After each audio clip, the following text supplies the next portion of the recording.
ಶ್ರೀ ಗುರು ರಾಘವೇಂದ್ರಾಯ ನಮಃ. ಎಲ್ಲರಿಗೂ ನನ್ನ ನಮಸ್ಕಾರಗಳನ್ನ ತಿಳಿಸ್ತಾ, ಆಗಸ್ಟ್ 4ನೇ ತಾರೀಕು ಅಂದರೆ ನಾಳೆ ಮಂಗಳವಾರ ತಾಯಿ ಚಾಮುಂಡೇಶ್ವರಿ ಅಮ್ಮನವರ ವರ್ಧಂತಿ ಇದೆ.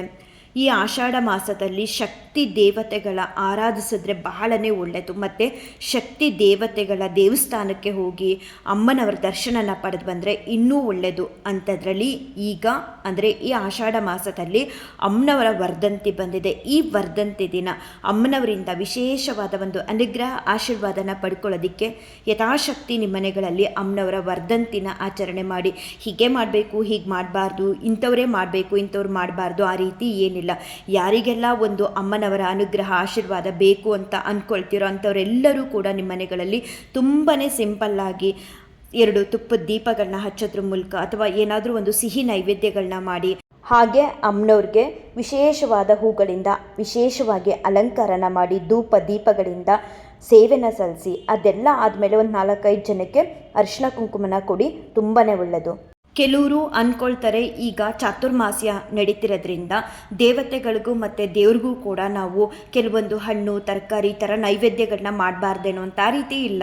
ದೇವತೆಗಳಿಗೆ ಮತ್ತು ದೇವರು ಮನೆ ದೇವ್ರಿಗೆ ನಾವು ಮಾಡ್ಬೋದು. ಬರೀ ಈ ಶಾಖ ಮಾಸ ಅಥವಾ ಏನು ಈ ಒಂದು ಚಾತುರ್ಮಾಸ್ಯ ಅಂತ ಹೇಳ್ತೀವೋ, ಈ ಚಾತುರ್ಮಾಸ್ಯದಲ್ಲಿ ಯತಿಗಳು, ಮಠಾಧೀಶರರು, ಸನ್ಯಾಸಿಗಳು ಮಾತ್ರ ಒಂದು ಉಪವಾಸನ, ಒಂದು ವ್ರತಾಚರಣೆನ ಆಚರಣೆ ಮಾಡ್ತಾರೆ. ಆ ಆಚರಣೆಯಲ್ಲಿ ಕೆಲವೊಂದು ಪದಾರ್ಥಗಳನ್ನ ತ್ಯಜಿಸಿರ್ತಾರೆ. ಆದರೆ ದೇವತೆಗಳು ಮತ್ತು ದೇವರು ಅಂತ ಬಂದಾಗ ನಾವು ಅವ್ರಿಗೆ ಸಿಹಿ ನೈವೇದ್ಯಗಳು, ಹಣ್ಣು ಹಂಪಲು ಎಲ್ಲವನ್ನೂ ಕೂಡ ನೈವೇದ್ಯ ಮಾಡ್ಬೋದು. ಸೊ ನಾಳೆ ಅಮ್ಮನವರ ವರ್ಧಂತಿನ ನಿಮ್ಮ ಮನೆಗಳಲ್ಲಿ ಸಿಂಪಲ್ಲಾಗಾದರೂ ಆಚರಣೆ ಮಾಡಿ ಅಮ್ಮನವರ ಆಶೀರ್ವಾದನ ಪಡ್ಕೊಳ್ಳಿ. ಯಾರಿಗೆಲ್ಲ ಇನ್ನೂ ನಾವು ಗ್ರ್ಯಾಂಡಾಗಿ ಮಾಡಬೇಕು ಅಂತ ಅಂದ್ಕೊಳ್ತೀರೋ ಅಂಥವರೆಲ್ಲರೂ ಕೂಡ ಅಮ್ಮನವ್ರ ವರ್ಧಂತಿ ಇರೋದ್ರಿಂದ, ಈಗ ನಮ್ಮ ಬರ್ಡೇಗಳನ್ನ ಹೇಗೆ ಆಚರಣೆ ಮಾಡ್ಕೊಳ್ತೀವಿ ಅದೇ ರೀತಿ ಅಮ್ಮನವರ ಒಂದು ಹುಟ್ಟುಹಬ್ಬನೂ ಕೂಡ ಯಥಾಶಕ್ತಿ ಎಲ್ಲರಿಗೂ ಸ್ವೀಟ್ ಹಂಚೋದ್ರ ಮೂಲಕ ಅಥವಾ ಅನಾಥ ಮಕ್ಕಳಿಗೆ ಊಟ ಕೊಡಿಸೋದ್ರ ಮೂಲಕ ಅಥವಾ ಓದುವಂಥ ವಿದ್ಯಾರ್ಥಿಗಳಿಗೆ ಪುಸ್ತಕಗಳನ್ನ ದಾನ ಮಾಡೋದ್ರ ಮುಖಾಂತರ ಹೇಗೆ ಸಾಧ್ಯನೋ ನಿಮಗೆ ಅನುಕೂಲಕ್ಕೆ ಆದ ಹಾಗೆ ಅಮ್ಮನವ್ರ ವರ್ಧಂತಿನ ಆಚರಣೆ ಮಾಡಿ, ಅಮ್ಮನವ್ರ ಹೆಸರೇಳಿ ನೀವೇನೇ ದಾನ ಧರ್ಮ ಮಾಡಿದ್ರು ಅಥವಾ ನಾಳೆ ಏನೇ ಒಂದು ಪೂಜೆ ಪುನಸ್ಕಾರ ಮಾಡಿದ್ರು ನಿಮಗೆ ಒಳ್ಳೆಯದಂತೂ ಆಗುತ್ತೆ. ದುಪ್ಪಟ್ಟು ಫಲ ಅಂತೂ ಅಮ್ಮನವರಿಂದ ಸಿಗುತ್ತೆ.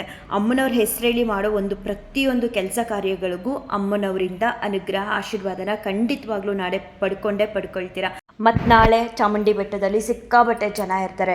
ಹೋಗಿ ಅಮ್ಮನವ್ರ ದರ್ಶನನ ಮಾಡಬೇಕು ಅಂತ ಅಂದ್ಕೊಳ್ಳೋರು ಮಾಡ್ಬೋದು. ಇಲ್ಲ ಕಷ್ಟ ಆಗುತ್ತಪ್ಪ ಅಮ್ಮನವ್ರ ದರ್ಶನನ ಮಾಡೋದು ಅಂತ ಅನ್ನೋರು ಮನೇಲೇ ಸಾಧ್ಯ ಆದಷ್ಟು ಮಟ್ಟಿಗೆ ಅಮ್ಮನವ್ರ ಸೇವೆನ ಮಾಡಿ, ಲಲಿತಾ ಸಹಸ್ರನಾಮನ ಹೇಳ್ಕೊಳ್ಳಿ, ದುರ್ಗಾ ಸ್ತೋತ್ರನ ಹೇಳ್ಕೊಳ್ಳಿ, ಖಡ್ಗಮಾಲ ಸ್ತೋತ್ರನ ಹೇಳ್ಕೊಳ್ಳಿ. ಇದೆಲ್ಲ ಹೇಳ್ಕೊಳ್ಳೋದಕ್ಕೆ ಬರಲ್ಲ ಅಂದರೂ ನಿಮಗೆ ಫೋನಲ್ಲಿ ಕೂಡ ಪ್ಲೇ ಮಾಡಿದ್ರೆ ಸಿಗುತ್ತೆ. ಕೂತ್ಕೊಂಡು ಒಂದು ಅರ್ಧ ಗಂಟೆ ಕೇಳಿಸ್ಕೊಳ್ಳಿ, ತುಂಬಾ ಒಳ್ಳೆಯದು. ಸಾಧ್ಯ ಆದರೆ ನಿಮ್ಮೂರಲ್ಲಿರುವಂತಹ ಶಕ್ತಿ ದೇವಸ್ಥಾನಕ್ಕೆ ಹೋಗಿ ಅಲ್ಲೇ ಅಮ್ಮನವ್ರ ದರ್ಶನನ ಮಾಡಿ. ಹಾಗೆ ನೀವು ಶಕ್ತಿ ದೇವಸ್ಥಾನಕ್ಕೆ ಹೋದಾಗ ಅಲ್ಲಿ ನೀವು ನಿಂಬೆಹಣ್ಣಿನ ದೀಪನೂ ಕೂಡ ತೊಗೊಂಡೋಗಿ ಹಚ್ಚಿ ಬರ್ಬೋದು. ನಾಳೆ ದಿನ ಹಚ್ಚಿದ್ರೆ ತುಂಬ ಒಳ್ಳೆಯದು. ಸಾಧ್ಯ ಆಗಲಿಲ್ಲ ಅಂದರೆ ಪರವಾಗಿಲ್ಲ, ಅಮ್ಮನವ್ರ ದರ್ಶನನ ಮಾಡಿ ಬನ್ನಿ. ಹಚ್ಬೋದು, ನಮಗೆ ಅನುಕೂಲ ಇದೆ ಅಂತ ಅನ್ನೋರು ನಿಂಬೆಹಣ್ಣಿನ ದೀಪನ ಹಚ್ಚಿ ನಾಳೆ ತುಂಬಾ ಒಳ್ಳೆಯದು. ತಾಯಿ ಚಾಮುಂಡೇಶ್ವರಿ ಅಮ್ಮನವರ ಅನುಗ್ರಹ ಆಶೀರ್ವಾದ ನಿಮ್ಮೆಲ್ಲರ ಮೇಲೂ ಇರಲಿ ಅಂತ ಹೇಳ್ತಾ ನಾನು ಈ ಒಂದು ವಿಡಿಯೋನ ಎಂಡ್ ಮಾಡ್ತೀನಿ. ಶ್ರೀ ಕೃಷ್ಣಾರ್ಪಣಮಸ್ತು, ಶ್ರೀ ಕೃಷ್ಣಾರ್ಪಣಮಸ್ತು, ಶ್ರೀ ಕೃಷ್ಣಾರ್ಪಣಮಸ್ತು.